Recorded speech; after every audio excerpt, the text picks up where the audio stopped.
위해서 이 자리에 있는 곳에서 창원시 소각시설이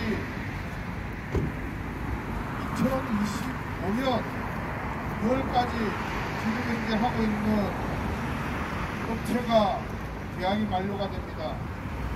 그래서 7월 1일부터는 새로운 업체가 결정이 되어서 일을 하게 되어 있습니다. 저희들이 기자회견을 여는 이유는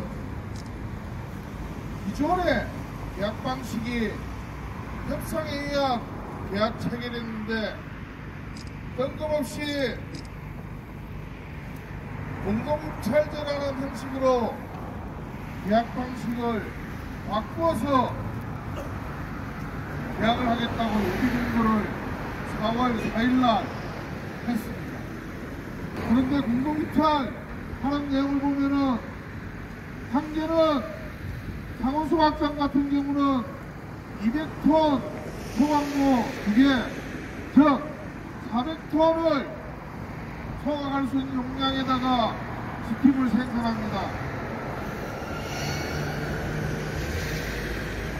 400톤 이상 운영해본 경력 있는 업체 전국에 몇 개 안 됩니다.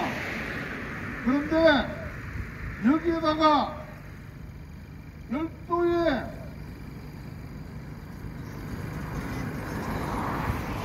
조그마한 소각장을 400톤보다 적은 소각장을 운영한 업체를 끼워서 공동입찰을 하겠다는 것입니다. 업체가 변경이 되면서 근로조건 저하된 적이 있습니다. 그런데 공동도급의 형식으로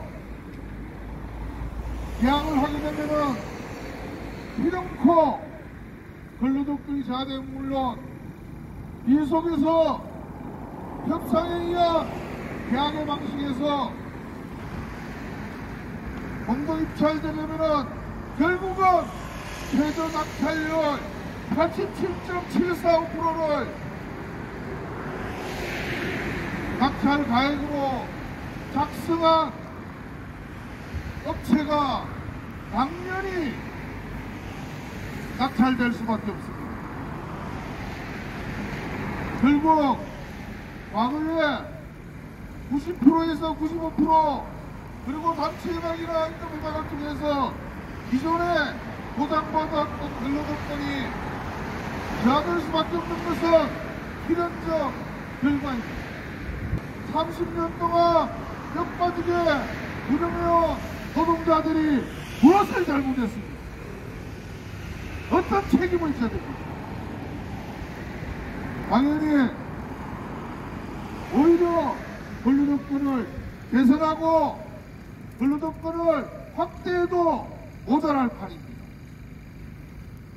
그럼에도 불구하고 전혀 이와 같은 문제가 발생되는 것이 예상됨에도 불구하고 전혀 이를 고려치 않고 일방적으로 진행하고 있는 창원시 소각장에 대한 입찰 영역은 저희들 단호히 거부합니다. 저희들이 무슨 힘이 있겠습니까? 바꿔 적격 심사의 공동입찰 변경을 시도하고 있습니다. 근본적인 문제는 창원시가 운영업체에 주는 이익 10%의 일반적 LD 또 계약금에 해당돼서 10%의 이익을 주는 부분을 줄이면 소공 노동자들을 직접 고용하고 근로조건의 저하 및 고용 불안을 해소할 수 있는데 엉뚱한 이야기를 합니다. 답은 창원시가 소공 노동자들을 직접 고용하면 모든 문제가 해결됩니다. 누군가가 원하는 업체를 밀어넣기 위해 창원시 의도된 조작이 아니냐 이런 의심을 강하게 합니다. 그래서 우리가 불과 6년 전에 접촉을 했다가 3년 전에 협상 방식으로 바꿨어요. 그러면 협상 방식을 3년을 했는데 이 협상 방식을 3년 만에 또 바꾸는 이유가 뭐겠습니까? 저희는 도저히 납득이 안 돼요. 그래서 여기에서 지금 기자회견이니까 제가 말씀드렸지만 이 본질 창원소각장의 입찰 방식의 변화와 공동입찰의 변경은 다분히 의도적인 창원시 의도가 숨어져 있다. 재활용단지의 6년의 행보를 보면 특정 업체를 몰아주기 위한 거 아니냐 이런 의구심이 강하게 들 수밖에 없습니다. 우리는 창원시가 왜 공동 입찰을 추진하는지 창원시로부터 그 어떤 이유도 듣지 못하고 있습니다. 이로 인해 위탁 노동자들은 혼란에 빠졌습니다.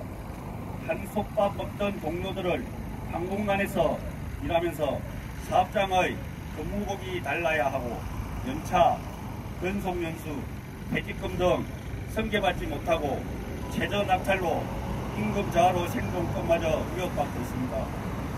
위탁 노동자의 근로조건 저하와 현장의 혼란은 물론이고 경력도 없는 업체가 들어오면 있는 능력 저하 우려가 물보듯 뻔합니다.